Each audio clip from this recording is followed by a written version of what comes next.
What's up, guys? It's Chris. Welcome back to PHP Engines. So, been on a little bit of a stretch of a break here, and I know the last video I left you guys with wasn't really a car video, but I think I just kind of hammered through a bunch of shit real quick, and I kind of tired myself out, and then I came up with an idea of what I want to do. I have an idea, a video that I wanted to do, and I'm doing it now. And I wanted to sit on it because my original take on it was like it was going to be way too short. And I know that there was more to it that I could talk about. I just had to let it marinate on the topic a little bit. And I shared today on Instagram a snapshot from JBR Engines conversation they were having. They posted a K28.3 block. And so, you know, I guess that led into me wanting to talk about this tonight. But the K28.3 block, right? Why? Because some of you guys know I've been stacking up on A3s.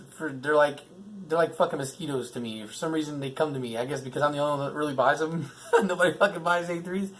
So everybody's like, I got an A3, and everybody's like, why are you even listing this? Nobody's taking that shit, which is true. And then they realize, oh well, Chris likes to buy A3s. Hey bro, I got an A3. You want it? Not really, but yeah, I guess. So I wound up taking it because, you know, I don't like to waste things, bro. I just had an incident this weekend where I needed to dig out a B-Series flywheel, and I fucking got pissed off with myself because I thought I threw them all away, and I didn't.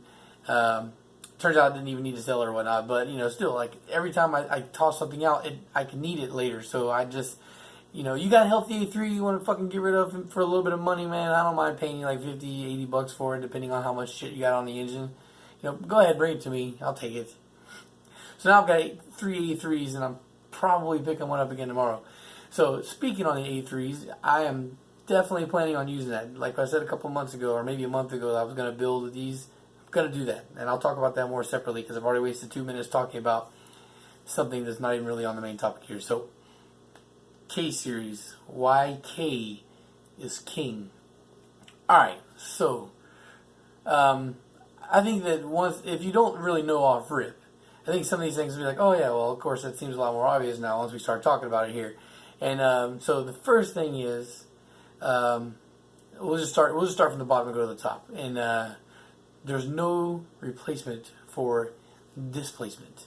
All right, so already off rip, the K series is fucking winning because the baby K, the low fucking displacement K, is still a 2-liter engine. So you're already looking at 2.0 versus what we had before, which was the 1.8, with the 2.0 engine from the B series family being a little bit shaky on reliability. So off rip, K20 is your baby engine, and you got that, so 2.0. And then you want the big boy engine, you know, 2.4. Now compared to the big boy engine in the old days, which was the H22. So you already got a 0.2 up on that one too. So right there, already you have a good formula for making more power and more torque with the displacement being higher. All right, continuing on with the block, looking at the block, number 2, why are we seeing more power coming out of the Ks? Compression. Aside from the bastard fucking Ks, which is the K24A4 and the K20A3, which are like the more economy side of the K series world, displacement off rip is like 11 and change. 11 to 1, shit like that. So the K28.2, the Z1 and all whatnot, all the real IV-Tech engines are, they're looking at 11s when it comes to compression. Even the 2.4 is, 11 in compression. Now, things have changed over time, what you consider high compression now versus high compression back in the day. 11 to 1 being the starting compression, that's not, that's not even really considered high anymore. But that is high compared to what we got from the B series fam. Now, you're looking at fucking at high compression for the B series family. I think the highest one is the ITR, and it's 11 to 1. So if that's the highest performance compression you're going to get from the B series family, you're already looking at the baseline for what you get stock from, the basic fucking performance engines, which are considered like the K20A2 and the K24A2 would be, I guess, comparable to the GSR and the B16, except for, unlike the B16, the K20s make all kinds of power and torque, and it's not like the B16 with a problem with the 1.6. And really the best thing about the B16 is the fucking head itself. The rest of it's just like a throwaway almost, because the block is for me personally, I feel is trash. Now, does it stop me from building a B16? No, because like I just said, I don't like to waste things. So of course I'll build a B16. But will I seek out a B16? No, not ever will I seek out one. So there's that right there. So you're looking at better compression. Now move to the top of the damn blend, this long block here. We got the head. Now as far as from what I understand, the K Series head is the best designed head that Honda's ever come up with. It's the highest flowing and most efficient. I'm not going to pretend to talk about here like cam profiles and shit like that, because that's over my head. I know which cams have, OEM wise have more power than others, and I know it's because of higher lift durations and all that stuff. But I'm as far as talking about degrees and all that stuff, I'm just not that kind of technician, guys. But yeah, so when you're looking at the K Series as a package as a whole, you have higher displacement, you got bigger displacement, higher compression, and better flowing heads. Now, being a fucking fly on the wall and following a lot of these engine builders, these other engine builders, these high-end guys, the ones that are out there doing all the good work, like, shops like JBR, Ramey Racing, and Humble Performance, 4Piston, and so on and so on, so on and so forth, I guess. A lot of these guys, just watching the conversations, and you pick up stuff from there, too. And somebody was talking about, B-Series, and can you make the 300 horsepower NA off of B-Series? And the guy was like, yes, but you need like stroker kits and all kinds of crazy head work. It's just like there's an insane amount of work that would go into it to get it, which is why they're few and far between. Like you see every once in a while like a 300 horsepower NA build pop up in the B-Series world, but they're fucking crazy built compared to a crazy build K making 450 to 500 horsepower. The clip also that I took, the K28-3, the K28-3 block they're making 500 wheel horsepower, and it runs 9s out of that fucking K28-3. Now, if you don't already know, I've already talked about it separately before in the other K Series videos. The K28-3s are, I guess, it's my shining topic for K Series in this channel, simply because of the fact that it's the underrated block for me, or people that look at the K28-3 and think it's garbage. I've talked about how the K28-3 can and it is usable if you do the right things with it. But anyway, the K28-3 is essentially the same block as the A2 and the ZU and all that shit, except for they just don't have oil squirters. Other than that, it's the same thing. Alright, so another thing, just talking about besides why it performs better off rip, you see it's got way more power from the factory already. It's got way more potential for making more power, and now we'll talk about how much power you can just squeeze out of these things stock block. All right, so it's a common thing now for stock K20s, stock K24s to make 500 horsepower. Now we're talking about the boosted world, the forced induction here, right? So you're gonna go, you wanna take a fucking stock engine and make 500 horsepower in a 4-cylinder. That's it.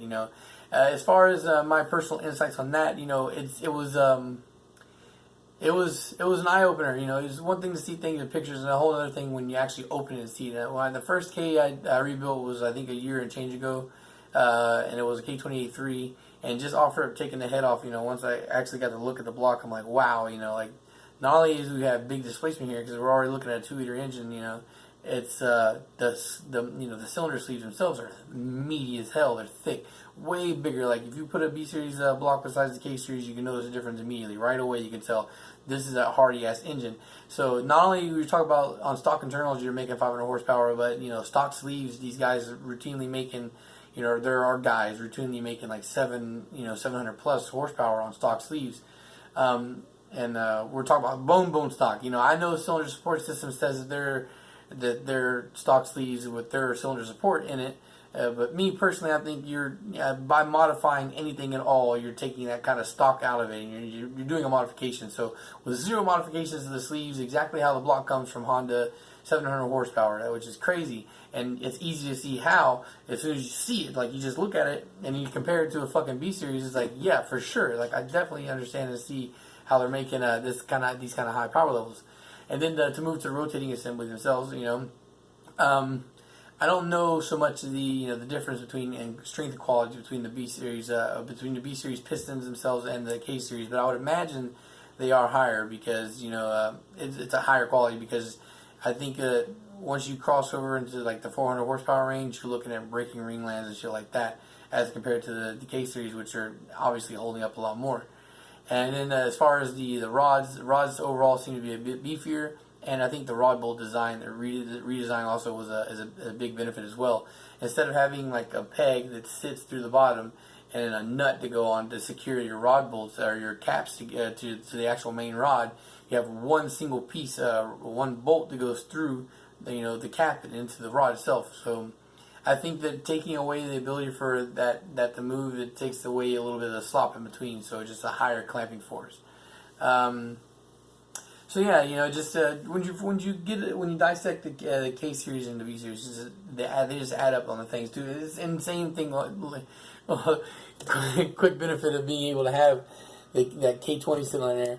I just took a little peek at it real quick, and it reminded me of something that I almost forgot, and that's the girdle setup too. Now, like the GSR is the only one that has like a beefy girdle when it comes to the B series family, and it's not even really that big a deal. It's a 3-cap main, like, so there's 3 of the main caps are linked together, and that lends more rigidity to the block and the crank and the rotating assembly and all that shit. So the K series all have like a main girdle. Like the mains are built into the girdle. It's all one solid piece. And even with the GSR, it's not really one solid piece. It's just a cap on caps. Where I guess the only thing that would be similar to the K would be the D series, but even then it's not the same because the girdle doesn't really attach to the rest of the block. As far as the K is, the bottom section where the girdle is, it's all one piece that's part of the block. It's a section of the block itself. So, I mean, Honda really did, set the bar high as hell when they redesigned going from the 90s to the 2000s. And I mean, you can just look at the F20C out of the S2000 for that. I think the F20C was touted as the most horsepower per liter in an engine. So, once you put all the upgrades, it just leads to a monster. And I guess that's pretty much going to be it to wrap that up, that conversation right there. And what I'm going to lead into the topic is next is I think we're going to do K versus B. And I think we're going to do K series versus B series in general. And then maybe we will take another look at some individual Ks versus Bs. Like we may look at B16 versus K28.3 or K23 versus B20, something along those lines. I guess you can drop that down in the comments to see which request or see which one you would like to see first. Although I think that we're going to do K versus B, swap power, cost and performance versus B series, and then we're going to go and I'll break it down a little bit further and do engine to engine, head to head. Also, I want to give a shout out to Chris Myers. The other day when I posted that I had 3 shirts left on DHB Engines on Facebook, I had several of you guys asked to buy. One of you guys actually followed up and bought one, and then Chris hopped in. I didn't have a size to fit Chris because I had smaller shirts. So instead of asking me to go make one, he just said, "Hey, look, man, I'm gonna pay for these 2 shirts." And he actually gave me even a little bit more than what the asking price was. So he paid for the 2 shirts, and he said I can do a giveaway with them. So that's what I'm going to do. As far as me requesting you guys drop comments down, I know a lot of times you guys skip over that shit. You just wait for whatever I come up with next. But now would be a time to comment because whoever comments I will select commenters. If there's enough of you guys to comment, I'll pick 2 of you guys to do the shirt giveaway. If there's not very many, then I'll just do 1 shirt for this one and another shirt for another video. So yeah, comment down below and I'll pick one of you guys out and I'll announce the winners on the follow-up video, the next upload that comes after that. Alright guys, thanks for watching and peace.